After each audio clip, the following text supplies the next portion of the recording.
Shalom. Shalom. Selamat pagi. Apa kabar semuanya? Luar biasa.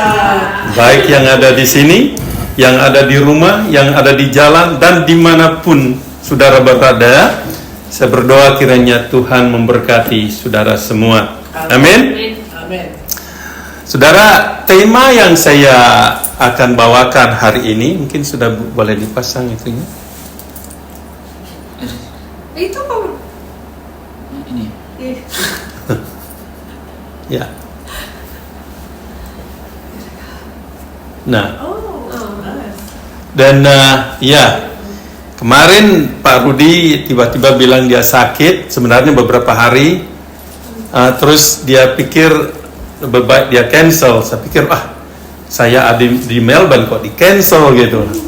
Jadi saya bilang, saya bersedia untuk melayani hari ini gitu. Terus kemarin saya doa, saya cari apa yang Tuhan mau saya sampaikan hari ini. Terus saya pikir, ini tema ini bagus. Ya. Kenapa kita pergi ke gereja? Why go to church? Ini satu pertanyaan yang saya rasa perlu kita tanyakan untuk diri kita masing-masing. Sadar atau tidak, kita ke gereja banyak alasan kan?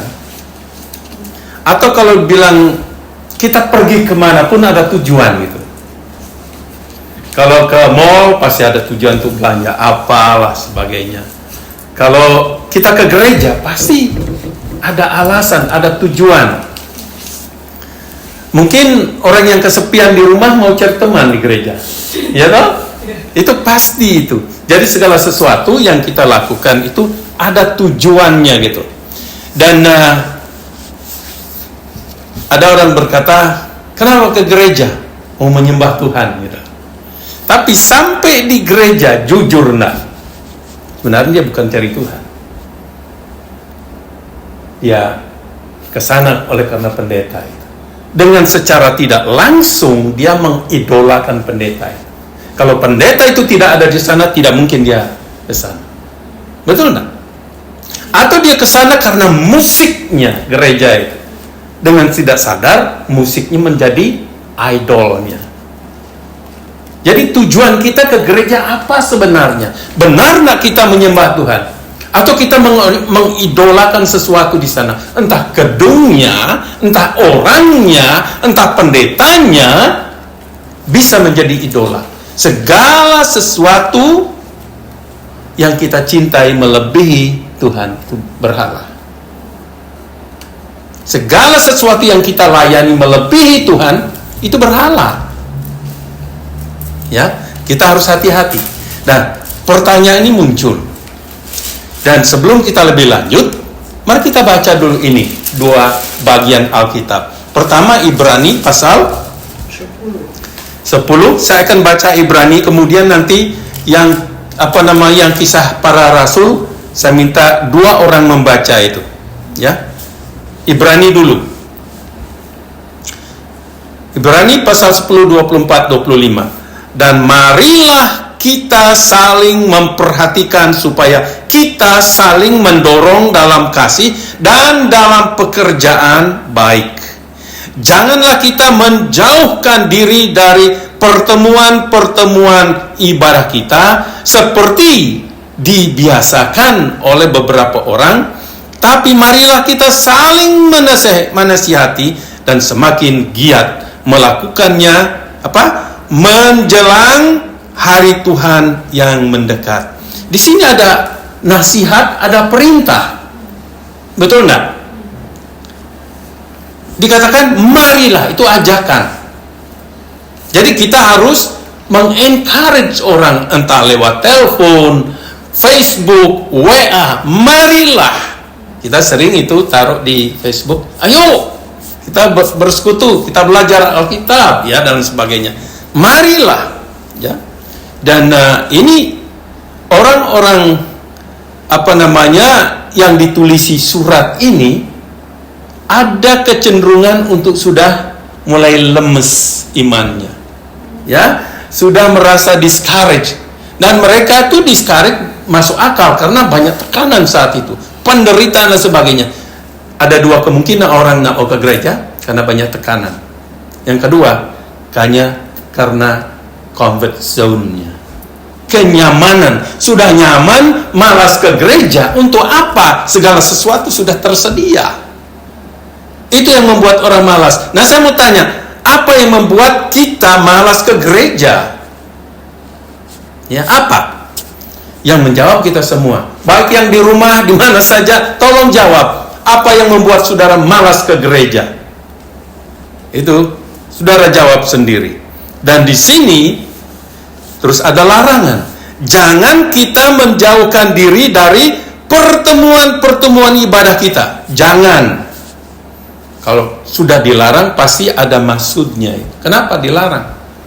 Karena kita makin menjauh, dibuai oleh dunia ini dengan segala kemewahannya, kita lupa. Nanti kalau kita sudah sakit, baru ingat Tuhan.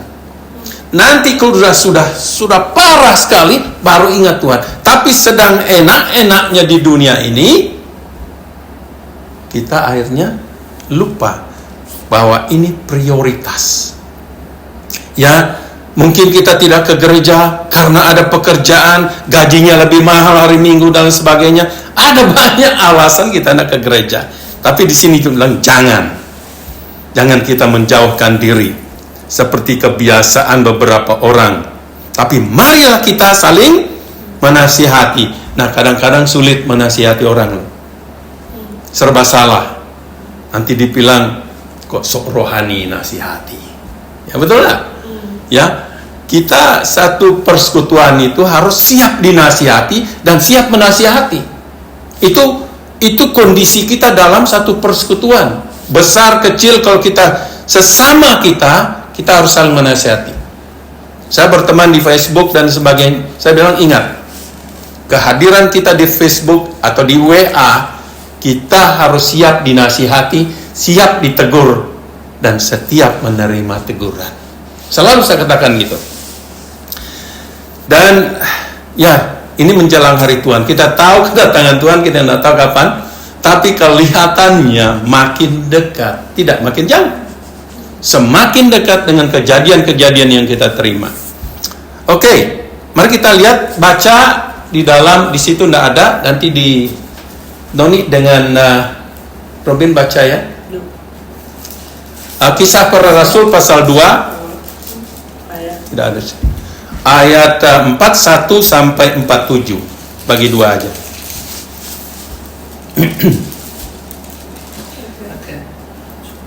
Orang-orang yang menerima perkataannya itu dibaptis, dan pada hari itu jumlah mereka bertambah kira-kira 3.000 jiwa. Oke. Mereka bertekun dalam pengajaran rasul-rasul dan dalam persekutuan, dan mereka selalu berkumpul untuk memecahkan roti dan berdoa. Oke. Terima kasih. Ada satu statistik ya. Mari kita lihat. Ini hasil survei. Di seluruh dunia barat, bahkan Eropa, kehadiran di gereja sudah menurun. Ayat ini, peristiwa ini mengingatkan saya apa? Yang terdahulu menjadi terkebelakang. Dunia Eropa sudah lebih dahulu menerima Injil, ya, dan mungkin di Indonesia masih baru, di Asia masih baru. Dan ada survei pada tahun 1999, 39 orang mengaku rutin menghadiri gereja. 34% pria dan 44% wanita. Kenapa wanita? Selalu di persekutuan doa lebih banyak wanita. Kegiatan-kegiatan apa saja pasti wanita. Ya. Dan kemudian di Jerman kurang dari 5% di Jerman itu yang rutin menghadiri gereja. Lalu tokoh-tokoh hebat dulu muncul di Jerman, tokoh-tokoh hebat di Eropa muncul, tapi sekarang decline, ya. Dan di Inggris kurang dari 15% yang mempunyai kebiasaan pergi ke gereja. Saya tidak tahu di Australia. Di Australia pun 3 generasi makin menurun. Makanya banyak gedung gereja dijual. Dan hati-hati kita juga di Indonesia, memang di Indonesia itu ada tantangan karena ada agama yang lain yang men-challenge kita untuk tetap dipacu. Ya, kita bersyukur. Makanya kalau ada persoalan, seorang Kristen seharusnya nggak usah ngomel. Tuhan izinkan kepercayaan lain muncul supaya kita di-challenge, iman kita ditantang gitu. Harusnya bersyukur. Terima kasih Tuhan, Engkau istilahnya menegur kami supaya kami tetap setia kepadamu. Entah itu persoalan keluarga, persoalan gereja, kalau kita ditantang, kita bersyukur. Tuhan izinkan itu untuk mencelikkan mata kita supaya kita ingat Tuhan, bersandar kepada Tuhan. Seorang hamba Tuhan, dia menceritakan pengalamannya menanam gereja di Nigeria ya. Nigeria. Itu dia menanam sambil membantu penanam 500 gereja. Terus dia pikir, kenapa gereja di Nigeria itu begitu tumbuh dengan pesat gitu. Dia bandingkan karena dia dari Eropa. Dia bilang, kenapa di sini tidak bertumbuh? Dia langsung menarik kesimpulan Ibrani pasal 10 tadi. Nilainya nilai orang pergi ke gereja itu jangan menjauhkan. Itu yang terus mengiang-ngiang di telinga orang Nigeria sehingga mereka mau setia ke gereja. Jangan menjauhkan. Mereka tahu apa akibatnya kalau menjauhkan diri dari persekutuan. Godaan menanti. Ya, kalau kita mencoba menjauhkan, Tuhan Yesus katakan apa di dalam pokok anggur? Kamu tidak akan dapat berbuat apa-apa di luar aku. Kalau kita coba menjauhkan diri dari Tuhan, godaan datang, kita akan mudah jatuh. Pasti akan jatuh. Sedikit saja kita mencoba, sudah ada celah di mana iblis akan masuk. Hati-hati. Kalau bisa tiap hari, pagi, siang, sore, ingat Tuhan. Pagi baca firman-Nya, kapan saja dan di mana saja, dan itu yang menguatkan kita. Jadi dia simpulkan bahwa orang Nigeria, orang-orang Asia yang ke gereja, yang semangat ke gereja, mereka tahu nilainya. Pergi ke gereja itu luar biasa. Banyak penyiksaan juga di Nigeria. Ya, banyak. Ya, iya, dipancung lah. Lihat di negara-negara Middle East sekarang, orang banjir datang ke ikut Tuhan Yesus. Sekarang di Iran gerakan itu luar biasa. Mereka rela dibunuh loh. Mereka rela dibunuh. Kita di sini terlalu nyaman. Saya takut karena kenyamanan seperti ini membuat orang Kristen makin malas ke gereja. Hati-hati. Apa yang kita andalkan selama ini? Nah, saudara, beribadah ke gereja akan menolong kita secara pribadi. Secara pribadi akan bertumbuh. Coba saudara tidak ke gereja 1 tahun. Merasa nak saudara mundur secara rohani? Saya merasa.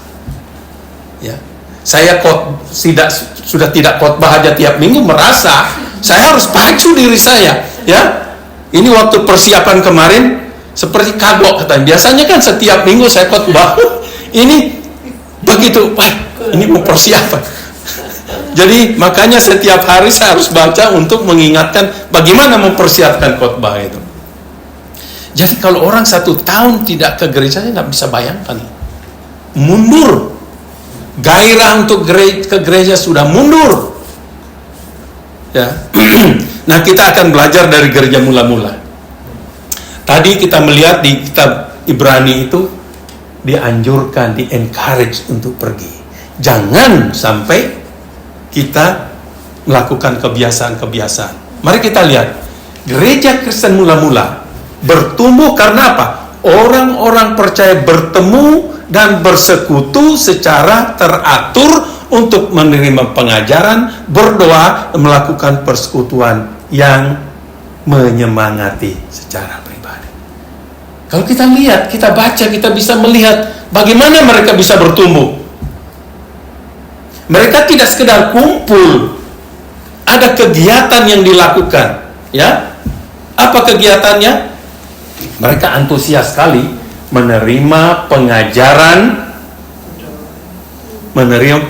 firman Tuhan, berdoa, kemudian ada fellowship di sana.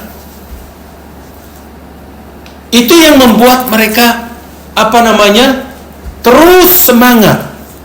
Ya, jadi mereka konsisten gitu loh.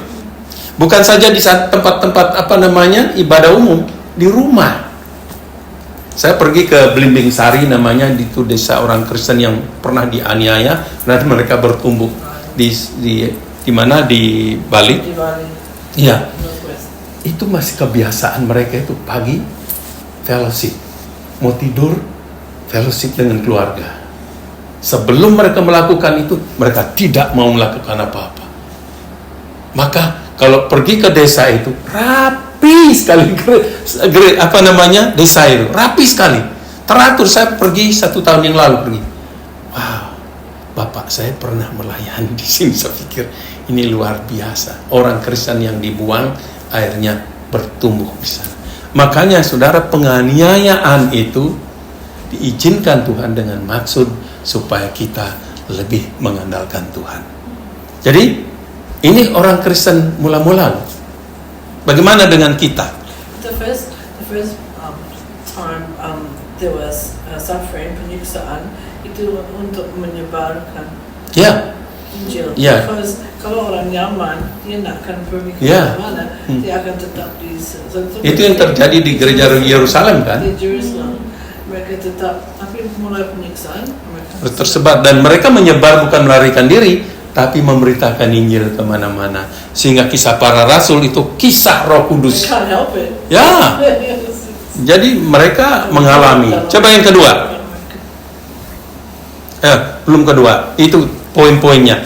Orang Kristen mula-mula menikmati berkat-berkat Tuhan setiap hari, di mana Tuhan menambah jumlah mereka.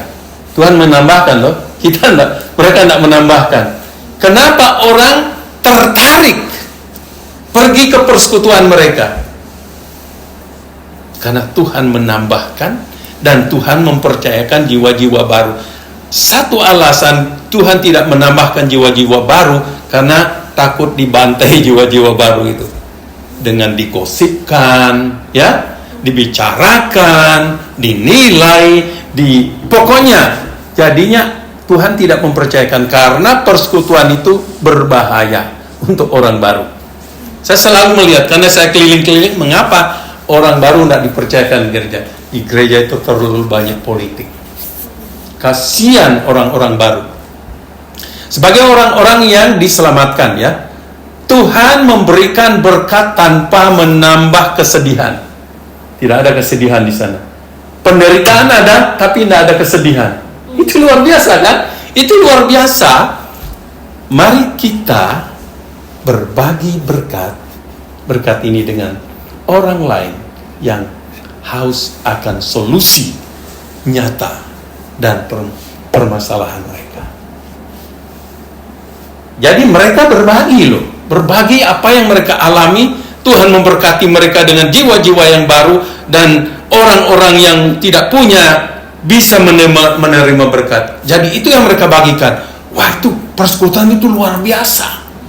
Sehingga kami merasa diterima, disambut, dan lain sebagainya. Saya sering membaca itu YouTube, bagaimana orang-orang yang tadinya non-Kristen bertobat, mereka rasakan perbedaan di dalam persekutuan gereja daripada mereka tadi di luar gitu. Saya rasa ini yang perlu orang Kristen alami, ya, orang Kristen baru. Orang-orang Kristen mula-mula mengabdikan diri mereka untuk apa? Mempelajari ajaran Yesus. Apakah kita melakukan hari ini?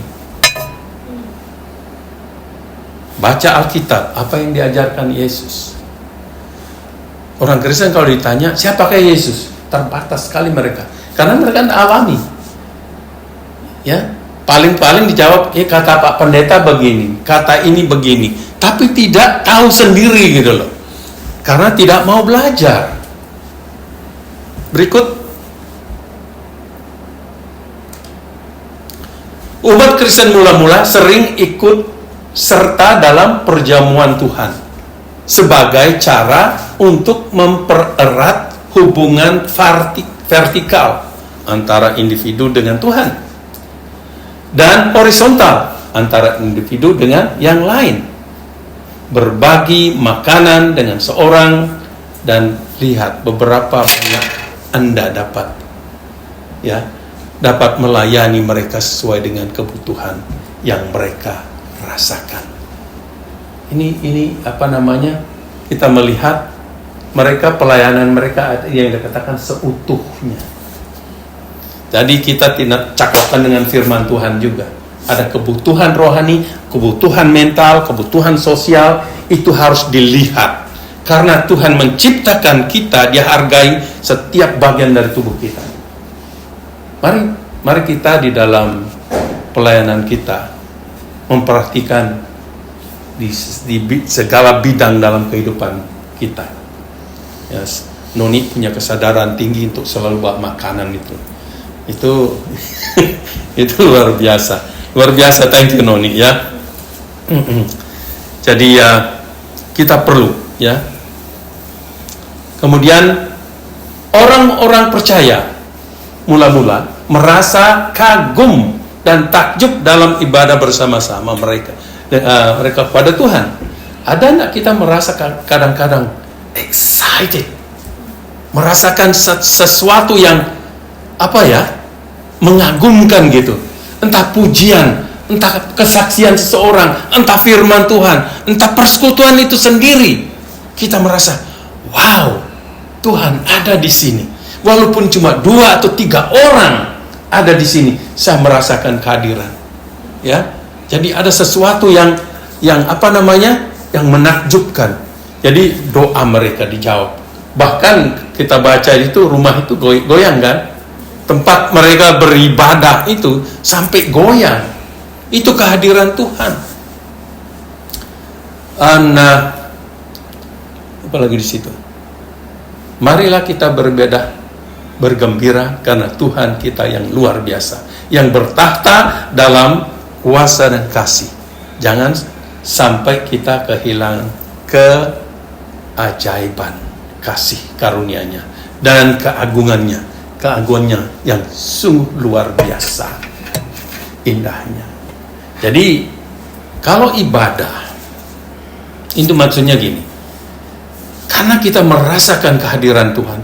Kehadiran Tuhan membuat kita apa? Sukacita.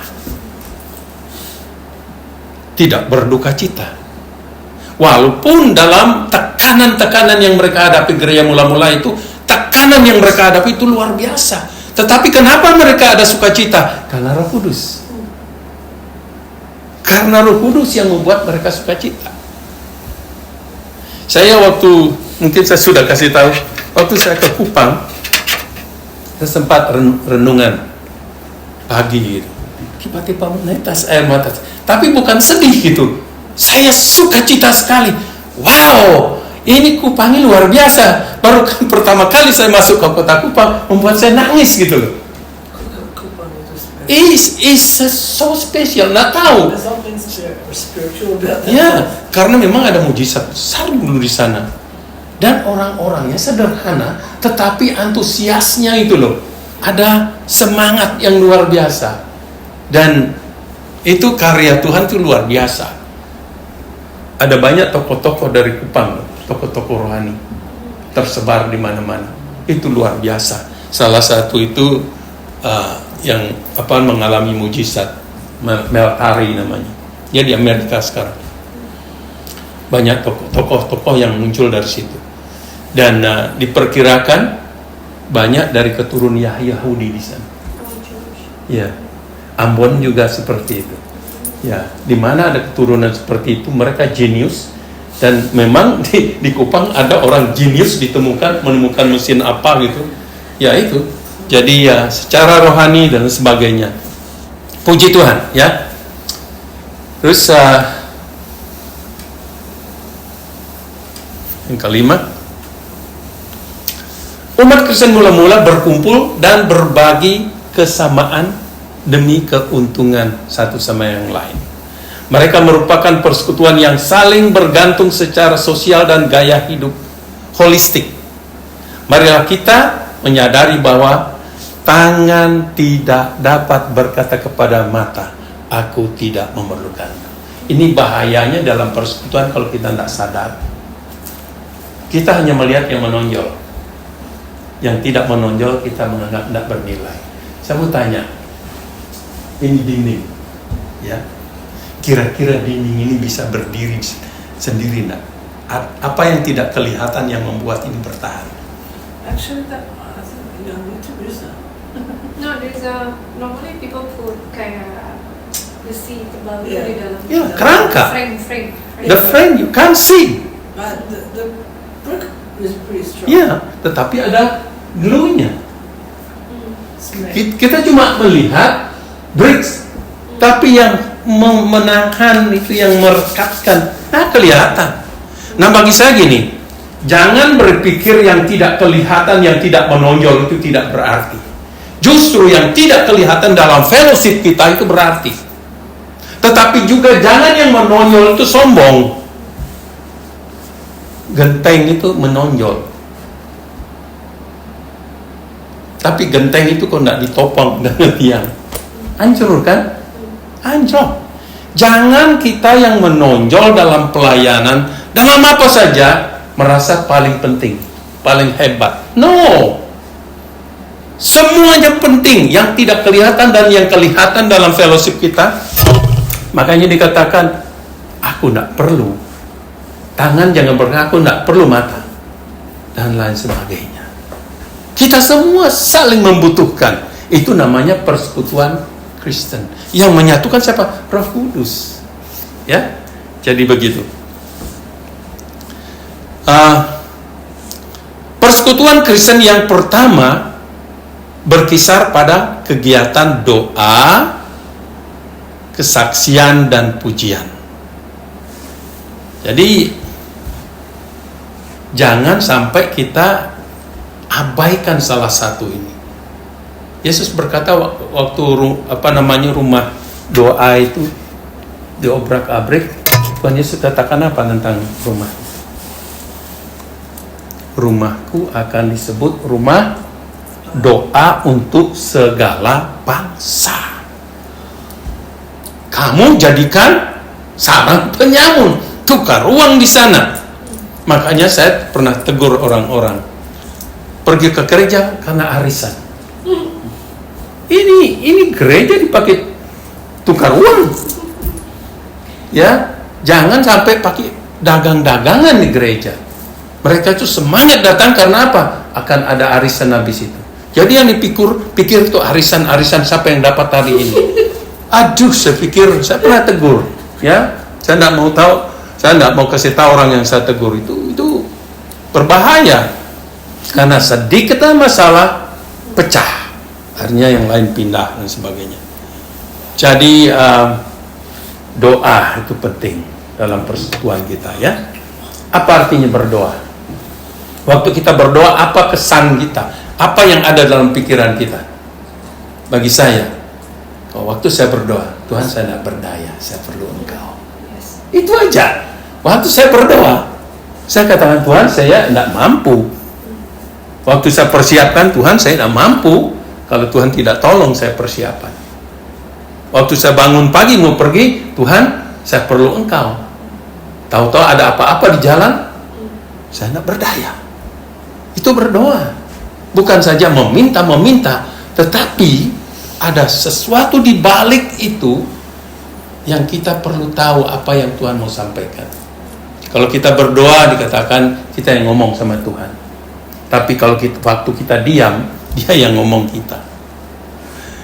Kadang-kadang di jalan saya berdoa. Habis saya berdoa, seperti ada belok kiri. ternyata kalau saya ikuti benar, yang ke kanan itu ada masalah gitu jalannya itu. Sering itu. Tapi kadang-kadang saya lawan. Akhirnya saya, Tuhan minta ampun Tuhan. Tadi sudah Tuhan kasih tahu belok kiri, saya paksakan diri. Akhirnya macet. Itu satu contoh, ya. Itu satu contoh. Jadi silakan berikut. 7. Orang Kristen mula-mula terus mengucap syukur dalam persekutuan yang saling menyemangati selama masa penganiayaan besar dari pemerintah lokal dan regional. Orang yang bersyukur senang berada di dekatnya karena apa? Mereka terhubung erat dengan sumber segala hal yang baik. Dalam hal apa kita bersyukur? Kadang-kadang kan kita bersyukur kalau ada yang terima yang baik, gaji dinaikkan, dipromosi, ya. Semuanya berkat-berkat banyak. Kita bersyukur. Makanya kadang ada acara-acara ucapan syukur. Saya pikir-pikir kalau ada musibah mengucap syukur, nah, mengucap syukur, nah. Kalau kita gagal mengucap syukur, enggak. Selalu yang kita ucapkan syukur pada saat kita menerima sesuatu yang baik. Ya. Jadi mari kita belajar kita bersyukur dalam segala hal.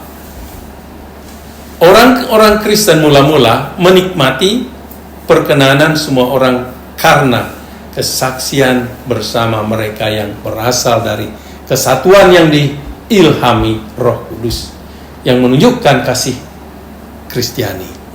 Dan Yesus tahu bagaimana membantu kita bertumbuh dalam hikmat dan status serta disukai oleh semua orang, oleh Allah dan manusia. Ini keunikan orang-orang Kristen mula-mula, ya. Mereka menikmati perkenanan semua orang. Jadi mereka tidak pilih. Ada sesuatu yang menyampaikan mereka suka, cita. Jadi tidak ada yang merasa disepelekan gitu. Ya, semua merasa menerima sesuatu dari yang lainnya. Makanya Yesus sudah mengajarkan kita waktu dia datang, dia berkata, aku datang bukan untuk dilayani, tapi untuk melayani. Nah, kalau sikap kita ke gereja seperti itu kan luar biasa. Oke, saya datang untuk melayani, bukan untuk dilayani. Orang-orang yang selalu minta dilayani, itu orang yang tidak dewasa. Kuncinya mereka tidak dewasa. Oke? Berikut. Nah, pokok kedua, ibadah umum mempunyai kesaksian yang lebih besar terhadap dunia non-Kristen yang merindukan rasa memiliki penerimaan dan toleransi terhadap kelemahan satu sama lain. Nah, tahu enggak dampak kita dalam bergereja, dalam persekutu? Itu dampak luar. Orang luar kena dampak. Di mana saja kekristenan hadir, situ membawa dampak. Ya, gereja mula-mula begitu bersekutu, orang berdatangan loh. Ada apa ini? Ada apa? Mereka bertanya, ada apa? Saya ingat cerita waktu saya pelayanan di Singaraja. Tadinya ada satu keluarga yang kaya raya karena menjudi jatuh. Habis dia sampai jalan seperti orang gila, celana kolor, jalan gitu di jalan seperti orang gila. Habis-habisan. Orang kaya sekali, terkenal itu di Singaraja. Terus dia lewat gereja, dia dengar lagu. Lagu apa itu?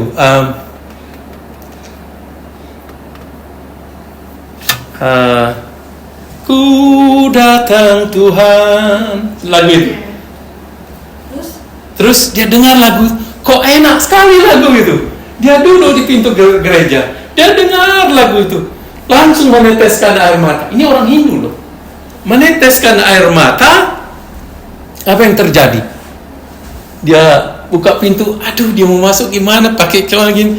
Terus ada security di situ, Pak, masuk aja nggak apa-apa. Dia duduk di sana, dia nangis sepanjang ibadah itu. Dia bertobat loh. Saya waktu Singaraja itu, dia bertobat. Tuhan jamah dia di sana.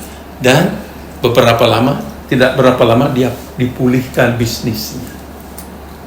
Luar biasa kan? Luar biasa membawa dampak. Ibadah itu harus membawa dampak bukan saja di dalam gedung gereja, tapi di luar.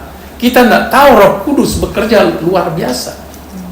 Saya juga baca di YouTube itu, banyak orang-orang yang sudah desperate mau bunuh diri karena dengar pujian di gereja, mereka masuk dan Tuhan jamah di sana.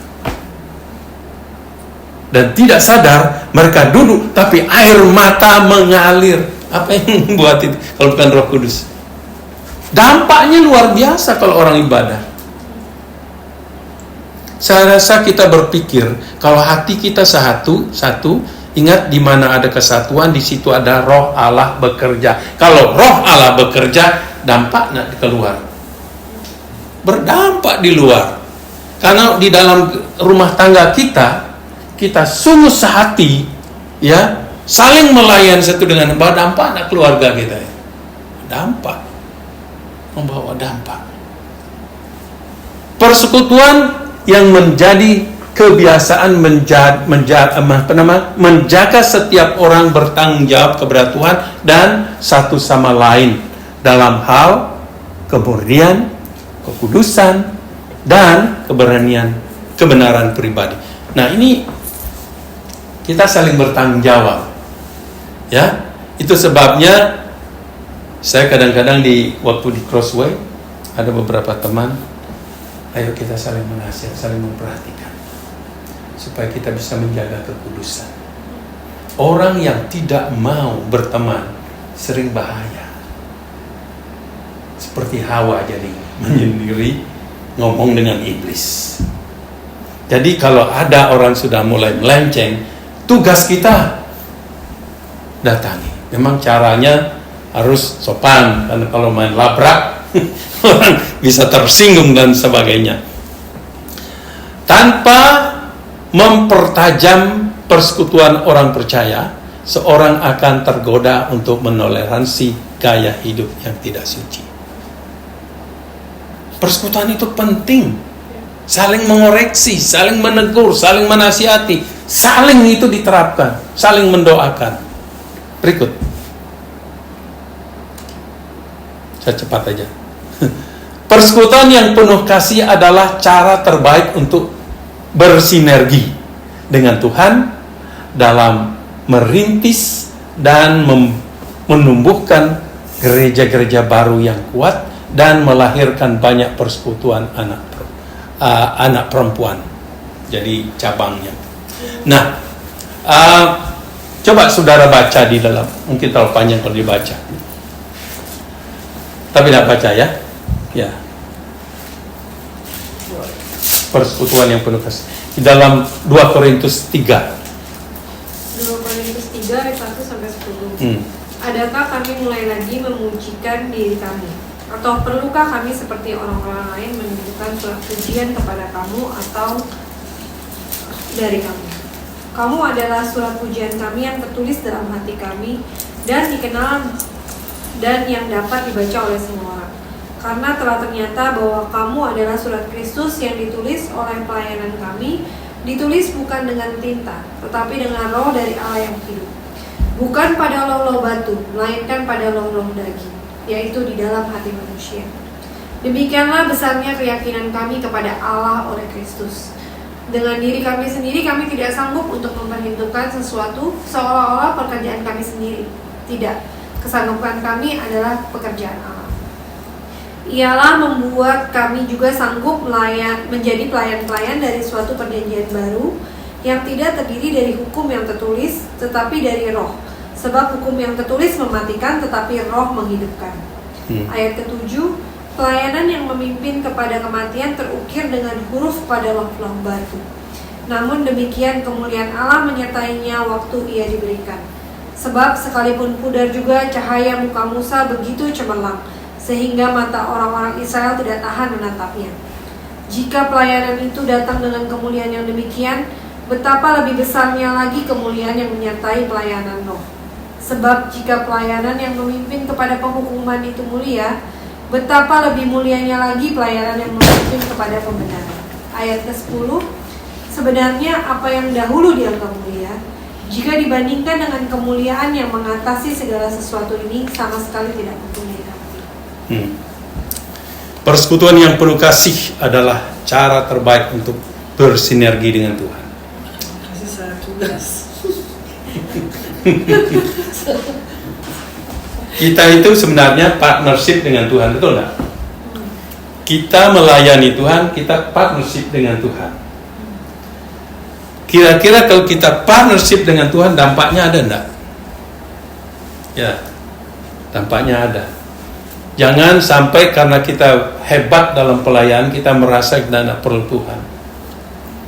Kadang-kadang secara tidak langsung, banyak orang berpikir, tidak secara langsung ya, secara tidak langsung, saya sudah hebat ngomong dan sebagainya, tidak usah doa dan sebagainya. Itu berbahaya sekali. Sinergi kita tidak lihat Tuhan, tapi kita mengalami Tuhan pada saat kita melayani, dan itu membawa dampak. Dalam pengalaman saya dalam menanam gereja, pertumbuhan gereja itu, kalau saya tidak melibatkan Tuhan, saya tidak bisa menerima hasil apa-apa. Karena apa? Peperangan yang saya hadapi dalam menanam gereja berat sekali. Intimidasi ya, dari orang-orang yang luar, dan kadang-kadang dari dalam gereja, dan orang-orang percaya mengecilkan hati saya. Ya, dia mengecilkan. Padahal jelas Tuhan suruh saya melakukan itu, tetapi ada orang-orang yang hanya pikir ke dalam, sudah puluhan tahun gereja itu nggak mau keluar gitu. Saya bilang, dia agak itu kerajaan dia. Ya, itu berbahaya sekali. Kita bersinergi dengan Tuhan, ada waktunya kita membenahi di dalam, ada waktu juga kita harus keluar. Ya, seperti keluarga aja. Ada waktu kita melahirkan anak, membesarkan anak. Satu saat anak itu akan keluar gitu loh. Jadi anak itu akan mandiri dan sebagainya. Gereja seperti itu. Ada saat kita merawat anak-anak kita, bayi-bayi rohani. Ada saat gereja itu harus mengutus. Saya merasa 46 tahun saya menggembalakan, sudah waktunya saya harus keluar berbagi, bersinergi dengan gereja-gereja, terutama bersinergi dengan Tuhan, karena itu panggilan saya. Tuhan katakan pergi. Kadang-kadang Tuhan, apa yang saya sampaikan sana? Ya, usah takut, aku akan memberikan perkataan padamu, apa yang kau akan sampaikan. Itu aja saya pegang. Saya simple, saya tidak saya tidak tidak banyak hal-hal yang saya harus pelajari. Cuma simple, saya pergi, Tuhan sampaikan, Tuhan suruh, dan saya taat saja. Ya. Persekutuan yang saling mempunyai cara untuk membangun orang-orang percaya, sehingga mereka berusaha menjadi lebih serupa dengan Kristus dalam segala aspek kehidupan. Paulus mengakui kekuatan gereja Efesus untuk mengkatalisasi pertumbuhan individu dan kelompok di dalam Kristus. Coba baca Efesus pasal 4:15 itu. Ini Paulus percaya.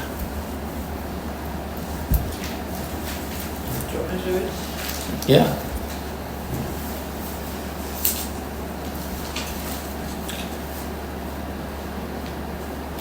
Efesus 4 15. ayat 15.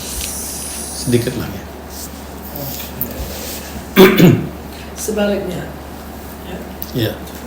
sebaliknya dengan teguh berpegang kepada kebenaran di dalam kasih, kita bertumbuh di dalam segala hal ke arah Dia, Kristus, yang adalah kepala. Jadi Paulus itu percaya apa yang dia lakukan, firman Tuhan yang disampaikan, tujuannya apa? Supaya orang itu bertumbuh ke arah Kristus. Dia melihat gereja itu tubuh Kristus. Tubuh yang sehat selalu bertumbuh ke arah Kristus. Kalau kita ngomong soal Kristen apa sebenarnya? Intinya Kristus. Bukan apa-apa, bukan gereja, bukan siapa saja, bukan kita, bukan denominasi, Kristus. Makanya gereja harus tahu siapa Kristus. Kenapa dia menyembah Kristus? Kenapa dia mengikut Kristus? Kenapa dia menantikan kedatangan Kristus? Semua sentralnya itu Yesus. Jangan bilang, apa sih kekristenan? Ya Kristen itu Yesus. Karena pusatnya dia. Kita bertobat, kita masuk ke dalam tubuh Kristus. Dia itu kepala kita. Tanpa dia, kita tidak bisa buat apa-apa. Coba kita tidak punya kepala. Bisa tidak? Tidak mungkin. Ya? Oke, berikut. Doa kelompok mempunyai cara untuk memperbesar intensitas dan dampak permohonan kita. Dalam Matius, coba baca itu. 18 dan 20 sudah ada. Jadi bisa baca itu.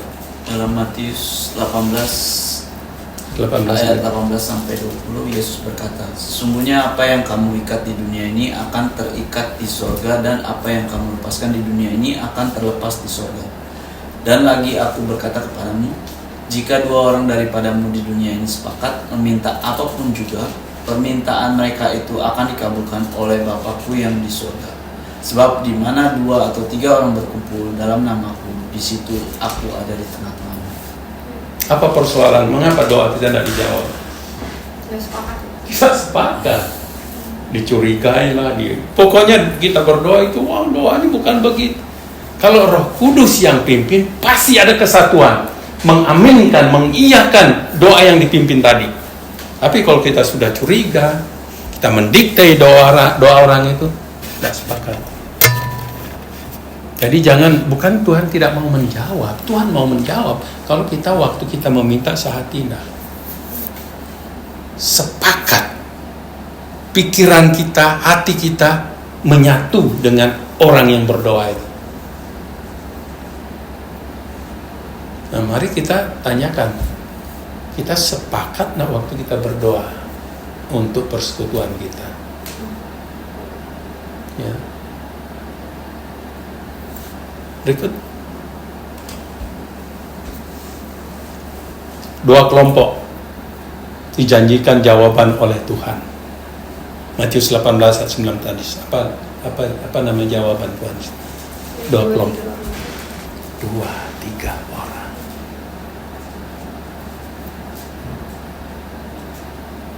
Kenapa? Hanya 2 atau 3 orang. Kita kadang-kadang maunya banyak kan? Banyak tetapi tidak semua berdoa. Sedikit, tapi powerful. Yeah, that's the point. I think showing how powerful it is. You know, biar pun nak banyak orang. Iya. Yang penting Sepakat. Nah ini pertanyaan kita. Kita kan kadang kecil hati kalau datang 2, 3. Mungkin hari ini kecil hati ya. Ini cuma datang sekian. Dia bilang cuma kita Pak. Nah, apa? 1 jiwa itu berharga. Tetapi kalau kita sepakat, Tuhan dengar kok. Tuhan dengar. Saya tidak pernah kecil hati. Disuruh khotbah dimanapun, di desa dimana, yang datang sedikit dan banyak, saya rasa sama. Yang saya lihat Tuhan yang hadir, bukan saya, bukan siapa-siapa. Kalau Tuhan hadir itu luar biasa gitu. Apa artinya banyak orang hadir, tapi Tuhan tidak hadir? Saya bisa merasakan kalau Tuhan hadir dan kalau Tuhan tidak hadir. Mungkin Tuhan katakan mereka cuma mau kemuan mereka, tapi mereka tidak mau menginginkan aku ada di sana. Itu berat itu. Kelompok mempunyai cara untuk mengoreksi dengan lembut mereka yang menyimpang dari kebenaran. Mari baca Yakobus, itu ada di situ. Yakobus 5:16 sampai 18. Ya. 5 ayat 16. Karena itu hendaklah kamu saling mengaku dosamu dan saling mendoakan, supaya kamu sembuh. Doa orang yang benar Bila dengan yakin didoakan, sangat besar kuasanya. 5 ayat 17. Elia adalah manusia biasa sama seperti kita, dan ia telah bersungguh-sungguh berdoa supaya hujan jangan turun, dan hujan pun tidak turun di bumi selama 3 tahun dan 6 bulan. 5 ayat 18. Lalu ia berdoa pula, dan langit menurunkan hujan, dan bumi pun mengeluarkan buah. Dua hal di sana. Yang pertama, orang yang berdoa, jangan berdoa kalau dia ada dosa yang tidak diakui. Kita semua berdosa, tapi ada dosa yang kita sembunyikan. Ya, ada dosa yang kita sembunyikan. Kalau kita mencoba menyembunyikan dosa, itu satu penghalang besar untuk Tuhan menjawab doa kita. Nah, Elia dikasih satu contoh, dia manusia biasa. Ya, dia manusia biasa. Tapi lihatlah apa yang terjadi dengan dia. Kenapa Tuhan cantumkan, firman Tuhan mencantumkan dia di sana? Itu satu contoh yang luar biasa kan. Elia adalah manusia biasa. Apa artinya manusia biasa? Sama seperti kita, punya kelemahan, punya kesalahan. Tapi apa yang dia punya yang tidak, yang membuat doanya didengar? Dia pernah besar depresi dan Ya. discourage pun. Betul. Ya, Ingat dia dia mau bunuh diri itu. Dia kecapean. Dia sekali. kecapean dia. Dia lari dari nabi perempuan itu, Nabiah Jezebel. Ya. Mau dibunuhkan dia, padahal baru aja dia menang mengalahkan Baal, terus diancam sama Jezebel, dia lari. Karena tinggal dia sendiri. Dia bilang, Tuhan tinggal aku sendiri. God said no, you know. Ya. Oh, dia jalan sampai kelelahan di padang gurun, terus tidak ada apa-apa, tapi Tuhan sediakan makanan dia. Tiba-tiba ada roti situ. Coba, Tuhan itu luar biasa. Sometimes we need to eat and rest. Ya. And then he slept and slept. Dan itu buktikan. Kalau kita tadi doa yang jawab sepakat. Ini doa yang dijawab harus mengaku dosa. Gitu. Kesembuhan pun terjadi. Banyak orang tidak sembuh karena ada dosa yang dia simpan. Entah kepahitan dan sebagainya. Saya ingat ada seorang suami istri, istrinya kepahitan sekali. Masuk rumah sakit, diperiksa dokter, nggak ada sakit. Tapi dia berat sekali sakitnya. Sudah hampir-hampir mati gitu. Terus pendeta datang ke rumah sakit itu. Ibu, Tuhan sepertinya ngomong ke saya, ibu punya kepahitan dengan suaminya. Langsung dia nangis. Ya, suami saya selingkuh, saya disakiti. Ya, Bu, kalau ibu mau sembuh, saya panggil suami minta maaf. Ya, nanti suami minta maaf dan ibu harus memaafkan. Datang. Habis didoakan sembuh, langsung pulang. Jadi doa kita tidak dijawab kalau kita ada simpan sesuatu. Itu kepahitan itu apa? Benci, iri hati. Tahu enggak orang Kristen? Orang Kristen ini semua sebenarnya pemimpin. Tapi pertama dia harus bisa memimpin dirinya. Kalau dia tidak bisa memimpin dirinya, dia tidak bisa memimpin orang lain. Mimpinnya apa? Mampu dia memimpin tempernya. Ya, ada orang temper, nggak bisa kontrol. Nah, kalau dia seorang pemimpin, dia nggak bisa kontrol kemarahannya, nggak bisa jadi pemimpin. Ya, apalagi dia tidak bisa mengontrol keserakahannya umpama. Wah, serakah sekali, nggak ada pimpin. Bagaimana mimpin orang lain gitu? Ya. Rasa benci, dia benci sekali. Dan tidak bisa kontrol itu, dia tidak akan bisa jadi pemimpin. Jadi orang Kristen sebenarnya semua memimpin. Yang memimpin kita, dan sebelum kita memimpin, kita sadar Roh Kudus yang memimpin kita, yang mampukan kita mengendalikan apa yang ada pada kita.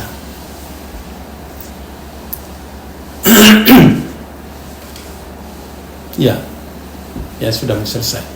Persekutuan yang saleh mempunyai cara yang secara sinergis membantu keberhasilan total menjadi lebih dari sekedar penambahan kontribusi individu.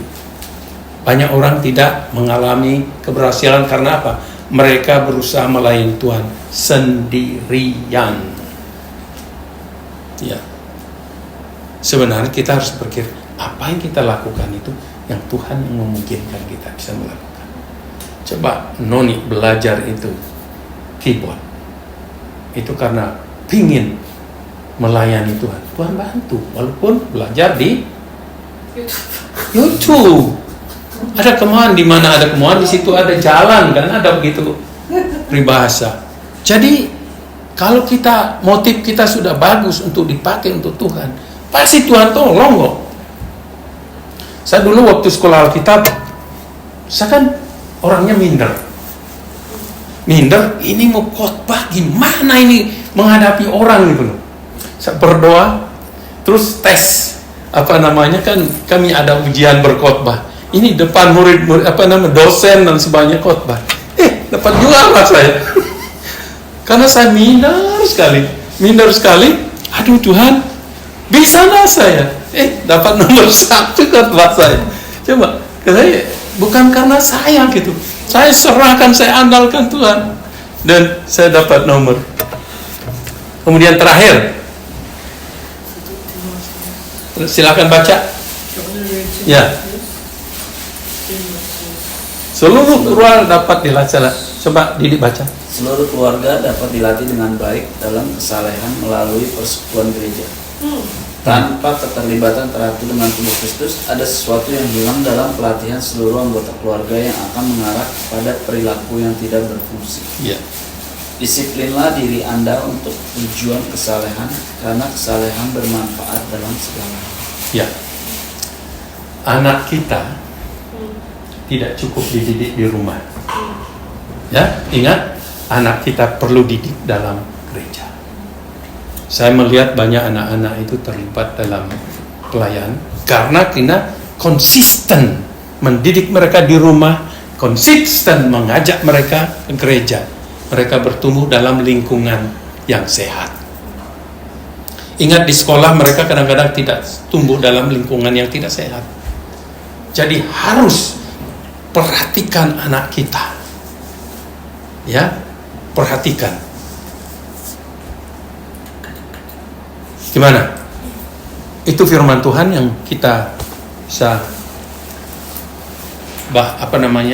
pelajari hari ini. Dan ingat, pertanyaan, mengapa kita ke gereja? Apa tujuannya? Hati-hati dengan motif yang salah. Honestly, kalau orang ke gereja, kepercayaannya bisa ngawur. Ya. Lari ke sana kemari, like one extreme. Betul. Ada pengalaman di sini mengapa? Apa alasan kita ke gereja? Sekarang mau ditutup dengan doa. Ya, oke. Tutup dalam doa dan kemudian kalau ada pertanyaan, mari kita doa. Bapak Surgawi, terima kasih karena Engkau sudah menolong kami mempelajari firman Tuhan dengan topik mengapa kami pergi ke gereja. Tuhan tolong kami, Tuhan, supaya kami tidak mempunyai motif yang salah. Memang tujuan kami ada memuliakan Engkau, dan Tuhan akan menolong kami di dalam mempelajari firman Tuhan. Engkau memberikan kami makanan yang sehat, makanan rohani, supaya kami bertumbuh dengan sehat, sehingga Tuhan kami bisa membawa dampak keluar. Seperti gereja mula-mula.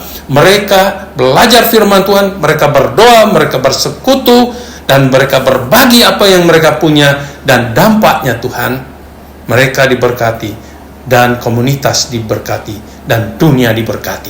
Biarlah kami boleh menjadi gereja mula-mula. Spirit kami, semangat kami, antusias kami dalam belajar firman Tuhan, berdoa, bersaksi, biarlah itu ada pada kami. Terpujilah nama-Mu. Di dalam nama Tuhan Yesus kami naikkan doa ini. Amin.